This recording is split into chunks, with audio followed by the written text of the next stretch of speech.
नौरीन नियाज़ी की बातचीत चल रही थी, एनसीसीआईए ने उन्हें तलब कर दिया है, यानी एफआईए का वो विंग जो देखता है इन मामलात को कि कोई सोशल मीडिया के ऊपर या मीडिया के ऊपर किसी ने ऐसी बात की है जो काबिल एतराज़ है, तो वो उसके ऊपर फौरी तौर पे मुकदमा करते हैं, बुलवाते हैं। तो उन्होंने नोटिस जारी कर दिया एंकर को भी और नौरीन नियाज़ी साहिबा को भी।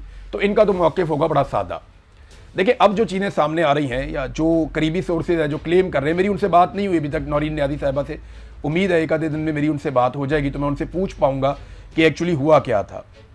लेकिन जो मुझे समझ आ रही है वो ये है कि वो एक दुखी खातून है, उनका बेटा जो है वो फ़ौजी अदालतों ने पकड़ के सज़ा दे दी और फ़ौज की तहवील में रहा वो लंबे अरसे तक। 3 साल से उनका बेटा गिरफ्तार है, 3 साल से उनका भाई बेगुनाह गिरफ्तार है, कैद तन्हाई में इन लोगों को रखा हुआ है, निशान इबरत इन्हें बनाया गया है, भाई की आंख ज़ाया हो गई है। और ऐसे माहौल में एक एंकर उनके साथ बैठते हैं और वो कहती हैं जी कि जो सोर्सेज बता रहे हैं वो ये कि ये ऑफ द रिकॉर्ड बातचीत हो रही थी, यानी ये इंटरव्यू शुरू होने से पहले की बातचीत है।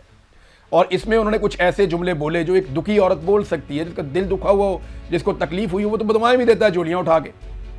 यानी अगर ऑफ द रिकॉर्ड लोगों की आप बातचीत सुने, जो ऑफ द रिकॉर्ड लोग करते हैं सड़कों पे, लोग इतनी इतनी मोटी गालियां देते हैं एस्टेब्लिशमेंट के किरदारों को। इस हुकूमत को लोग इतनी गंदी गालियां देते हैं कि कानों से धुएं निकल आते हैं।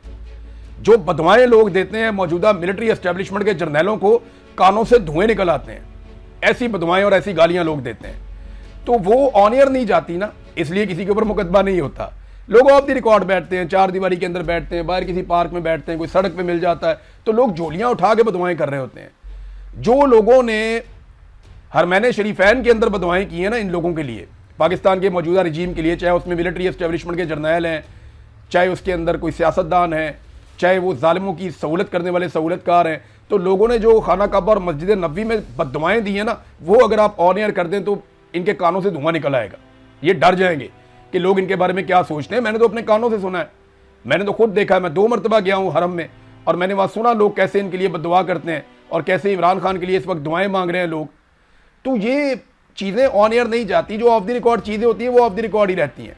फिर उन्होंने ये कहा भी था इमरान खान की बहन ने कि इसे पब्लिक ना किया जाए, और ये एक सहाफ़ती उसूल है कि अगर किसी ने आपको कोई इंटरव्यू में बात कर दी है, अव्वल तो वो कहते हैं जी ये इंटरव्यू से पहले की बातचीत है और इसका इंटरव्यू के साथ कोई ताल्लुक नहीं था, ये उनकी एक ज़ाती भड़ास है, गुस्सा है उस खातून का। मैं यानी ये ओपनली कहता हूँ कि किसी के भी आप किसी भी खातून के भाई को, उसके बेटे को आप निशाने इबरत बनाएं तो वो आपकी तारीफ तो नहीं करेगी, तो आपके खिलाफ बात करेगी। अब उस बात में हकीकत कितनी है ये तो एक अलग बात है। यानी इंडिया पाकिस्तान की लड़ाई में डोनाल्ड ट्रंप का बीच में आ जाना और फौरी तौर पे पाकिस्तान का लड़ाई रोक देना, ये सवाल अगर उन्होंने उठाया है तो वो बात तो ठीक है। इंडिया ने पाकिस्तान में बहुत बम मारे थे, पाकिस्तान ने, याद रखिएगा, सिर्फ इंडिया के जहाज तबाह किए हैं, जबकि इंडिया ने पाकिस्तान में कई जगहों पे मिसाइल मार के लोगों को शहीद किया है। अगर आप इंसानों की तादाद का मुवाजना करें तो पाकिस्तान में शहादतें ज्यादा हुई हैं, इंडिया में लोग कम मारे गए हैं। पाकिस्तान की एयर बेसिस के ऊपर अटैक हुए हैं, लेकिन इंडिया में ऐसा नहीं हुआ। हमारे सहाफियों ने बड़ा रोला डाला था, 400 चौकियां कश्मीर में फतह हो गई, बाद में पता चला एक चौकी भी फतह नहीं हुई। क्लेम किया गया कि जनाब इतने किलोमीटर इलाके फतह हो गए, बाद में पता चला कि 1 इंच भी फतह नहीं हुआ। जहां पे हम थे हम वहीं पे हैं। सिर्फ पाकिस्तान एयरफोर्स ने इंडियन एयरफोर्स के तैयारे गिराए थे, इसके अलावा हमारे पास और कोई ऐसी चीज नहीं है जिसके ऊपर हम क्लेम करते। लेकिन ये एक कामयाबी है और हमें उस बात पे सबको बतौर पाकिस्तानी फख्र होना चाहिए कि हमारी एयरफोर्स ने अपनी बालादस्ती साबित की। अब नौरीन खानम के मामले पर आप आए तो वो क्या जवाब देंगी जाके एनसीसीआईए को? वो साफ जाके कहेगी ये तो ऑफ द रिकॉर्ड बातचीत थी। आप पूछें उसने पब्लिक क्यों की?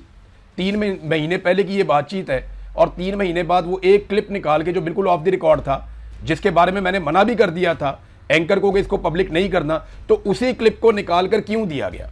ये प्लानिंग के तहत हुआ। अगर ये क्लिप इस हुकूमत या एस्टेब्लिशमेंट के हाथ में ना आता तो ये क्या करते, कैसे इल्ज़ाम लगाते, कैसे गद्दार करार देते? तो वो क्लिप निकाला गया। देखिए, ये जिम्मेदारी होती है सहाफ़ी की कि जो चीज़ ऑफ द रिकॉर्ड है वो ऑफ द रिकॉर्ड है। यानी मैं आपको बताता हूँ, मुझे शरीफ खानदान ने बहुत सारी चीज़ें ऑफ द रिकॉर्ड बताई उस दौर में जब मैं कवरेज करता था। यानी शहबाज शरीफ ने मेरे सामने ऑफ द रिकॉर्ड बात की और हमजा शहबाज ने मेरे सामने ऑफ द रिकॉर्ड बातचीत की। कई इनके वुज़रा हैं जिन्होंने मेरे सामने ऑफ द रिकॉर्ड बातचीत की। इसी तरह पीटीआई के लोगों ने ऑफ द रिकॉर्ड बातचीत की। पीपल्स पार्टी के 1-2 लोग हैं, उन्होंने हमारे साथ ऑफ द रिकॉर्ड बातचीत की। हत्ता के जो पाकिस्तान के मिलिट्री एस्टेब्लिशमेंट के लोग हैं, वो जब कोई ऑफ द रिकॉर्ड बातचीत करते थे और हमें कहते थे जी कि ये ऑफ द रिकॉर्ड है, तो फिर वो ऑफ द रिकॉर्ड रहती है। उसमें तो वो बहुत बहुत ऐसी बातें करते हैं कि वो पब्लिक हो जाए तो भूचाल आ जाए, लेकिन यह सारा कुछ पब्लिक किया नहीं जाता, लेकिन बिल आखिर एक दिन चीज़ें पब्लिक हो ही जाती हैं।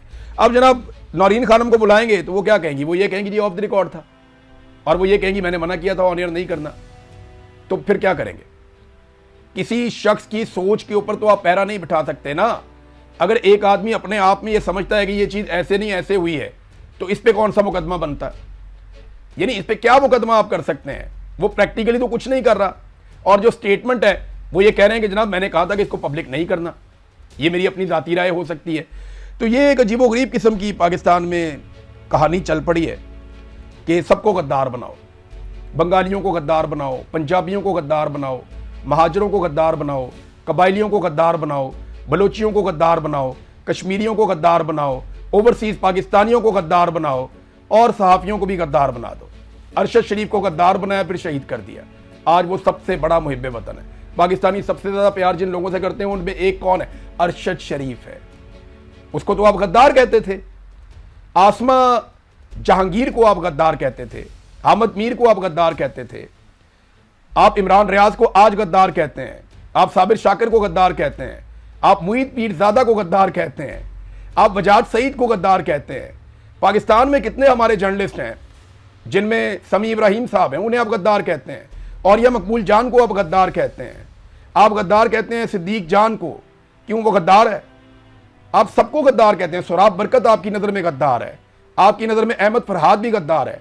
बलूचिस्तान से 4 नौजवान अभी उठाए गए हैं ताज़ा, उनमें एक जर्नलिस्ट है वो भी उठाया गया, एक तालिब इल्म है, पढ़ा लिखा नौजवान है खुददार का, वो भी उठाया गया।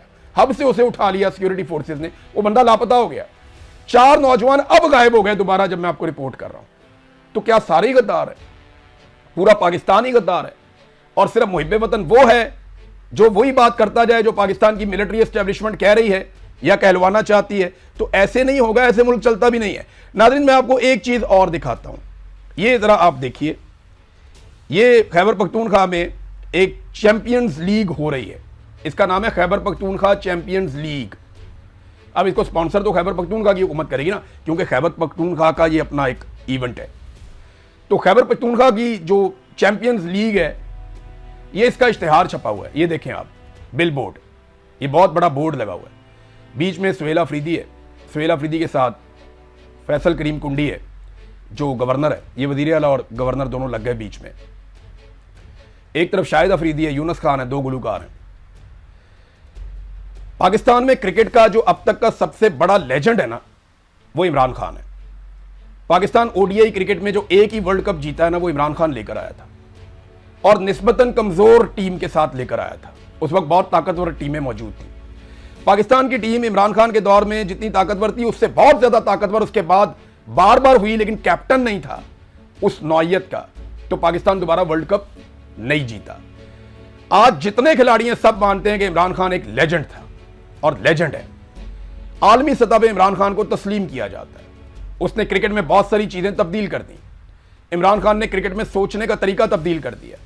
उसकी कही हुई बातें आज क्रिकेट की किताबों में लिखी जाती हैं। वो इतना बड़ा क्रिकेट का लेजेंड है, और उस आदमी के नाम पे जो हुकूमत कायम की गई, उस आदमी की मकबूलियत पे जो वोट हासिल किए गए, उसके नतीजे में जो हुकूमत बनती है, वो हुकूमत एक लीग करवाती है, और लीग भी क्रिकेट की करवाती है, और उस पोस्टर के ऊपर से इमरान खान का फोटो गायब कर देते हैं।